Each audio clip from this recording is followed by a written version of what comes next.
Net neutrality is over. A federal court strikes down the FCC's authority to impose net neutrality rules and has basically agreed with the Supreme Court Chevron ruling saying that the FCC can't enforce any sort of rules without an act of Congress.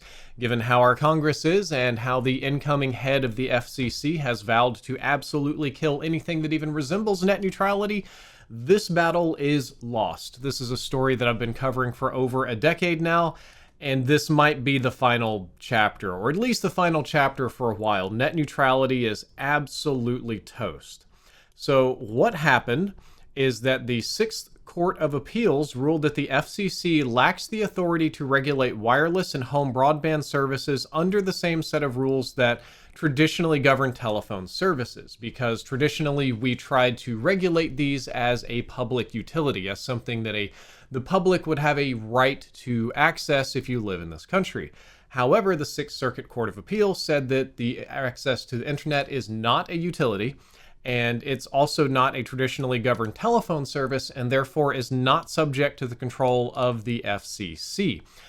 This decision hinged on the recent Supreme Court ruling that overturned the Chevron deference, which is a precedence that had previously granted federal agencies significant leeway in interpreting ambiguous statutory language, i.e., it allowed agencies to regulate without acts of Congress, but now agencies can mostly only regulate through acts of Congress. And again, if you've seen our Congress, you know it's a clown show and that's going nowhere. So net neutrality basically was to prevent service providers from throttling or restricting traffic to certain apps, certain websites.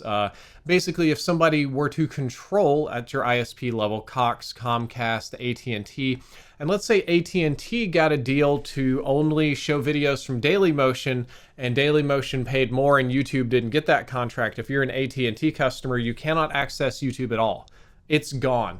There's no way around that. So that's a very extreme example, but a world like that is likely coming. This is very bad news, and weirdly, there's not a lot of fanfare about it. There's not a lot of riot on the internet. It's a slow death. It's like, what is it?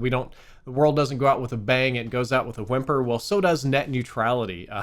The outgoing head of the FCC has called on Congress to enshrine net neutrality in federal law, and we already know that's not going to happen. So at least for the foreseeable future, free internet is toast.